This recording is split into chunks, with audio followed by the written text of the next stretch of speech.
जिस प्रकार से आप यूजीसी 2026 का विरोध कर रहे हैं और रिजल्ट आपको दिख रहे हैं, क्या कहना चाहेंगे इस बारे में आप? सामान्य वर्ग में बहुत ही ज़बरदस्त एकजुटता का परिचय दिया है और सरकार की जड़ों को हिलाया निश्चित तौर पर। सुप्रीम कोर्ट में भी मामले को चुनौती दिया गया, यही कारण है कि उस पर स्टे दिया गया है। लेकिन जो एकजुटता इसमें मुझे देखने को मिली है ये काबिल तारीफ है। लेकिन फिर मैं अपने एनालिसिस में पाता हूँ कि यही एकजुटता जब 2018 में SC/ST एक्ट को पलटा गया था अध्यादेश ला करके, सुप्रीम कोर्ट ने कह दिया पहले जांच होगी फिर गिरफ्तारी होगी। जब अध्यादेश लाया गया तो उसमें बताया गया पहले गिरफ्तारी होगी फिर जांच होगी। अगर हम लोग पहले से ही ऐसी एकजुटता का परिचय देते तो आज बिना मांगे जिस तरह से यूजीसी रेगुलेशन आया है और तरह तरह से आपको आपके विरुद्ध दमन वाली योजनाएं चलाई जा रही हैं, आप शोषक हैं बाकी सब शोषित हैं, ये सब चीज़ें ना होती। तो सामान्य वर्ग के भाइयों से यही कहूँगा कि देश में लोकतंत्र है ये सबसे बड़ा मिथक है, वो आप अपने आप देख रहे हैं। आज भी वोट खरीदे जा रहे हैं, प्रभावित होकर के लोग वोट दे रहे हैं। ऐसी स्थिति में लोकतांत्रिक मूल्यों का कोई अस्तित्व रह नहीं गया। अब जब लोकतांत्रिक मूल्य ही नहीं बचे हैं तो डेमोक्रेसी चलाई कैसे जाए? ऊपर से फिर ये अम्बेडकरवाद बनाम मनुवाद इसका एजेंडा। तो आपको अभी बहुत मोर्चों पर लड़ाई करनी है। आरक्षण की व्यवस्था देख लीजिए, आरक्षण में क्या किया जा रहा है। हम बार बार कहते हैं जो चल नहीं सकते बेशक उन्हें सहारा दीजिए, लेकिन जो चल सकते हैं उनके पैर आप क्यों काटते हैं? क्या जरूरत पड़ती है? आरक्षण नीति में आप देखते हैं कि जब हम कहीं से चुनाव लड़ना चाहते हैं और सीट आरक्षित हो जाती है तो हमें चुनाव लड़ने का अधिकार वहाँ से नहीं है। कहीं रिजर्व सीट है तो वहाँ से हम नौकरी का फॉर्म नहीं भर सकते हैं, और मान लीजिए हम भरते भी हैं अपने कैटेगरी में हम फॉर्म भरते हैं तो उसमें हमारी आयु सीमा अन्य वर्गों से कम कर दी जाती है।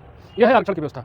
फिर उसमें प्रमोशन में भी आरक्षण होगा। समान पद पर अगर हम दो अलग अलग वर्ग के लोग तथाकथित शोषित और तथाकथित शोषक दो वर्ग एक समान पद पर भर्ती हो जाए, लेकिन जो प्रमोशन होगा 3 साल 6 4 साल 5 साल जूनियर भी होगा तो उनसे सीनियर पे एक बात बताइए हो जाएगा। क्या रिटायरमेंट भी आरक्षण हो जाएगा ऐसा लग रहा है? क्या होगा वो तो पता नहीं, लेकिन मौजूदा परिस्थितियां जो हैं ये अपने आप में बहुत ही भयावह है। तो जो सामान्य वर्ग की जो मैं एकजुटता देखा हूँ उससे मुझे काफ़ी प्रसन्नता हुई है और मैं चाहता हूँ कि आप ही में वो दम है कि आप सभी वर्गों के हित की बात कर सकते हैं। शायद ये आप प्रकृति ने आपको इस तरह से चुना है, कुछ ऐसी व्यवस्था है। अक्सर लोग कहते भी हैं आप में ही इतना विशाल हृदय है कि आप सबको साथ लेकर के चल सकते हैं। इंक्लूसिव डेवलपमेंट का मॉडल आपके ही हाथों में है। बाकी सब वर्ग को देखिए वो किसी और वर्ग की ना बात करके अपने बारे में बात करते हैं। अगर ST है, ST कम्युनिटी का लीडर है तो कहेगा ST हमारा जो आदिवासी समाज है उसके बारे में होना चाहिए। दलित है तो दलित की बात कर रहा है, पिछड़ा है तो पिछड़े की बात कर रहा है। लेकिन सामान्य वर्ग जब सदन में होता है, विधानसभा में होता है तो वो राष्ट्रीय के मुद्दे पर बात करता है। तो यही है कि हम लोगों को अभी आरक्षण, बिना जांच के सीधे जेल, न्याय नहीं सत्ता का खेल, रोहित वेमुला बिल, ये सब जो व्यवस्था बन रही है, यूजीसी रेगुलेशन, बाहर तो तबाही थी ही, राजनीति ने अराजकता फैला रखी थी। अब जब आप अपने हृदय पर पत्थर रख करके तमाम यातनाएं समाज में सह करके अपने बच्चों के बेहतर भविष्य की कामना करते थे, उनको स्कूल कॉलेज अपना पेट काट करके उनको पढ़ाते लिखाते थे। अब वो शैक्षिक संस्थानों में जाएंगे तो भांति भांति तरीके से उनका शोषण होगा। आपको रोकना चाहेंगे, ये अभी आपने नाम लिया रोहित वेमुला बिल जी, अभी सोशल मीडिया पे चल रहा है पेपर कटिंग कि रोहित जो था वो रोहित वेमुला SC नहीं था। हाँ, और उसके जो भी लोग दोषी थे उनको इसी आधार पे छोड़ भी दिया गया, सजा भी नहीं हुई। हाँ। तो इसमें क्या कहेंगे? क्योंकि मैं इस डिबेट में जाना ही नहीं चाहता वो SC था कि ST था कि OBC था। मैं ऐसे नियम की मांग करता हूँ कि कोई भी भेदभाव करे, तो सामान्य वर्ग का व्यक्ति हो, किसी भी वर्ग का व्यक्ति हो, उसके खिलाफ कठोर कार्रवाई की जाए। लेकिन अगर मान लीजिए उसने गलती नहीं की है तो आपने तो सिस्टम ऐसा बनाया है ना कि उसके लिए कोई सेफगार्ड नहीं है, उसकी सुरक्षा में उसका पक्ष सुनने के लिए आपने कोई व्यवस्था नहीं बनाई है। भाई SC/ST एक्ट में जब आरोप लगता है तो पुलिस तुरंत गिरफ्तार करती है। पहले गिरफ्तारी होगी, बाद में बातचीत होगी, फिर बेल मिलेगी आपको। एंटीसिपेटरी बेल का भी प्रावधान उसमें नहीं है। तो इतना rigid hard and fast rule आप ला रहे हैं, ये मान रहे हैं कि सामान्य वर्ग के लोग शोषण करते हैं। तो अगर इसी तरह व्यवस्थाएं चलती रहीं, कहा जाता है जिसकी जितनी संख्या वाली उसकी जितनी हिस्सेदारी। मैं पूछ रहा हूँ क्या इस वोट बैंक में, इस भीड़ तंत्र में, इस मनमानी तंत्र में सत्य का वजूद ही नहीं रहेगा क्या? मैं कह रहा हूँ कि शेर जंगल का राजा होता है, आप कह रहे हैं नहीं चूहा जंगल का राजा होता है। ये उदाहरण अगर नहीं समझ में आ रहा है तो मैं कह रहा हूँ अकेले खड़ा होकर के कि सूरज पूरब में उदय होता है और पूरा एक वोट बैंक जो आपका है वो कहे कि नहीं सूरज पश्चिम में उदय होता है। तो डेमोक्रेसी की मंशा के हिसाब से आप तो यही मानेंगे ना सूरज पश्चिम में उदय होता है, तो होगा ही, कहीं वोटिंग करवा लीजिए। तो यही मेरा कहना है कि ये डेमोक्रेसी के लिए क्या कहा जाता है कि नागरिकों का सुशिक्षित होना ही किसी देश की लोकतांत्रिक व्यवस्था की सफलता के लिए बहुत ही अनिवार्य होता है। तो नागरिक सुशिक्षित तो है नहीं यहाँ तो शिक्षा की दर घटी है, साक्षरता की दर बढ़ी है।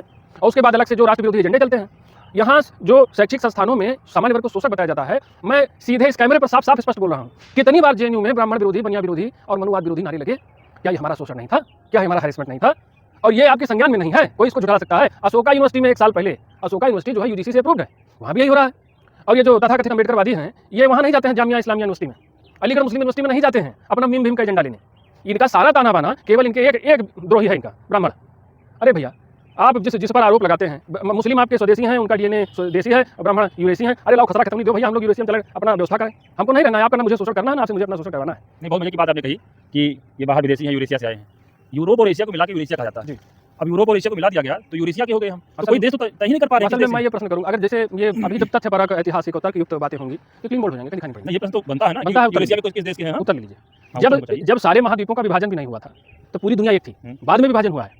एक बड़ी प्लेट थी गोंडवाना, जब वो ब्रेक हुई है तब तमाम महाद्वीप हैं वो अलग हुए हैं। और सबसे पहले जो ह्यूमन सेटलमेंट शुरू हुई अफ्रीका में शुरू हुई थी, ये माना जाता है तमाम उसके माध्यम से। तो पूरी दुनिया एक थी, बाद में धीरे धीरे भौगोलिक परिस्थितियाँ और जो भौगोलिक स्थितियाँ बनती उस हिसाब से लोग अलग हो गए, दूर हो गए, माइग्रेशन भी हुआ, सब चीज़ें हुई।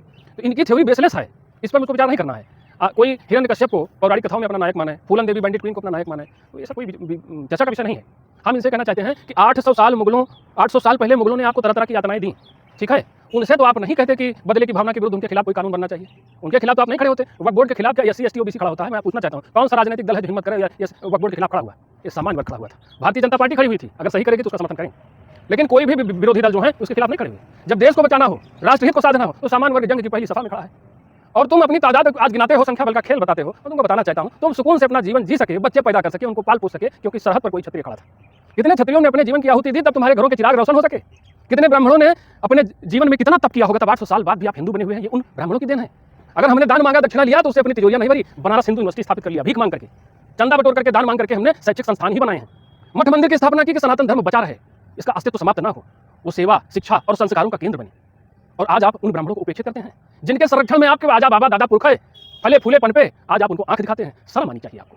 जो जिसमें मेधा है, जो ब्रिलियंट है, टैलेंटेड है, वो तो आगे जाएगा, वो आज के समाज में भी है, और तुम हम पर सामंतवाद का आरोप लगाते हो। मैं तुमसे एक प्रश्न पूछता हूँ, किसी सामान्य यादव परिवार के घर में अखिलेश यादव के घर से रिश्ता होगा रोटी बेटी का? बताइए, संभव है? उत्तर दे पाइएगा तो बताइएगा। चिराग पासवान के यहाँ से किसी पासी के घर का रिश्ता हो पाएगा जो सामान्य पासी है? रोटी बेटी का रिश्ता। और तुमको रोटी बेटी का रिश्ता करना रहता है, कहीं भी कोई भी तर्क उठा के कर देते हो और आरोप लगाते हो। सामान्य वर्ग के भाइयों की लड़ाई बहुत कठिन है। एक तो हिंदू समाज को एकजुट भी करना है, उसी में हाशिए पे भी रहना है, सबसे लड़ना भी है, बौद्धिक आतंकवाद का भी सामना करना है। इधर देश को क्रिश्चियन मिशनरी खोखला कर रहे हैं, कई राज्य हमारे हाथों से निकलते जा रहे हैं, और मुस्लिम कम्युनिटी आप देख रहे हैं क्या कर रही है। भाई हमारे देश का धार्मिक विभाजन हो गया तो वक्फ बोर्ड के पास इतनी संपत्ति कहाँ से? हमारी संपत्ति तो है, हम अपनी संपत्ति वापस चाहते हैं। सरकार ने इसको मनमानी ढंग से जो संपत्ति हथियार है तो उस पर रोक लग गई, चोर की चोरी पकड़ी तो गई, लेकिन उससे जो उसने धनगाही कर ली है, संपत्ति बना लिया है, उसकी रिकवरी कैसे होगी? ये भी तो चिंता का विषय है। हर तरफ से सामान्य वर्ग मारा जा रहा है, बावजूद इसके राष्ट्रहित में मजबूती से खड़ा है, क्योंकि हमारे पुरखों ने अपनी गर्दनें कटाई हैं इस देश की संस्कृति को बचाने के लिए, और तुमने तलवार देखकर सलवार उतार दी। जो नपुंसक थे उन्होंने धर्मांतरण करके अपना बाप बदल लिया, आज कहीं ना कहीं जान दे रहे हैं। ऐसे लोगों का हमारे देश की संस्कृति से क्या सरोकार होगा? क्या किस मुंह से बोलेंगे आप? अब यहीं कहीं स्वामी प्रसाद मौर्य बोलता है, कहीं किसी जात विशेष का नेता बोलता है, बाम से तो आए दिन ब्राह्मणों के खिलाफ जहर उगलता है। मैं नहीं समझता हूं कि कोई शासन प्रशासन उसका संज्ञान लेकर के कार्रवाई कर रहा है। किस चीज़ का दबाव है बताइए?